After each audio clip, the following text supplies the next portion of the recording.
Many autistic children struggle to learn important self-care or life skills. While many different teaching strategies are valuable for teaching these skills, the most valuable is called a task analysis. A task analysis is simply a step-by-step breakdown of a specific activity such as hand washing or brushing hair. The best way to break any skill down is by simply doing the task and writing down each step you needed to do to complete the task. In addition to hand washing and brushing hair, this strategy is great for a long list of different skills including bathing, laundry, getting dressed, or even making a bed. Breaking the skills down makes them easier to teach and easier for your child to learn. Washing your hands is something you do without really thinking about it because you have performed the task so many times. Think about the steps required to wash your hands. First, you need to walk to the sink. Then turn the water on and wet your hands. Then get soap and rub your hands together. Then you need to rinse the soap off your hands, turn the water off, and dry your hands. There may be more or less steps depending on the type of faucet or soap, or if you want to include rubbing the backs of your hands or between the fingers. This task, that we all do without thinking about it, consists of 8 to 10 or even more steps. The benefit of breaking the skill down and teaching it in this way is your child can learn to chain these skills together to become one fluid behavior, just like you do. Let's try another skill, brushing hair. That seems like a skill with very few steps, right? What if I told you it could have up to 7 steps or more?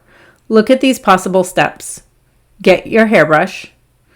Brush the left side of the hair 10 times. Brush the right side of the hair 10 times. Brush back of the hair 10 times. Brush bangs until they fall straight. Check the mirror. Put the brush away. Your child might need more or less steps depending on the length of hair and their overall abilities. No matter how many steps, the overall goal of teaching skills in this way is to link each step or behavior into a chain that eventually requires little thought or effort. Let's look at an example. Have you ever traveled somewhere that has very different sinks than you're used to? When this happens, you pause to think about the steps and how to perform them. You might need to search for the mechanism that turns the water on or look around you to find the soap. The more different the environment is to what you're used to, the more effort it takes for you to perform a task you could otherwise do with little thought. This happens because the chain of behaviors you use to wash your hands is now broken. There are several different strategies for providing prompting and reinforcement when teaching skills using this technique. One method is to start by teaching the first step of the skill and then teaching each of the subsequent steps in turn. This is called forward chaining. Another method is to start by teaching the last step of the skill and then teaching each previous step in turn. This is backwards chaining. And the final strategy teaches all of the steps at the same time. This is total task chaining. This sounds complicated, but it's really not. Take a look at the hand washing example. If you use forward chaining to teach the skill, you begin by teaching your child to walk to the sink and helping her perform each of the rest of the skills. When your child walks to the sink on her own, you will begin to teach her to turn the water on while helping her complete all the remaining steps. You will continue to teach the next step in order once your child learns to do the current step independently.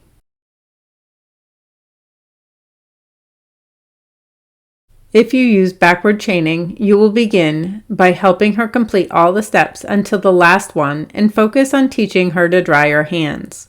Once she's able to dry her hands on her own, you will continue to help her with the beginning steps and teach her to turn off the water, then allow her to dry her hands on her own. As she becomes independent with a step, you will begin to teach her the step that comes just before the step she just learned. When using total task chaining, you teach her to complete all of the steps as you go along. Although this is a more familiar form of teaching, it might be difficult for some autistic children. There isn't one strategy that is right for all children, and there isn't one right way to teach your child. Find a teaching strategy that is comfortable for you and effective for your child. This might involve trying each one on a different skill.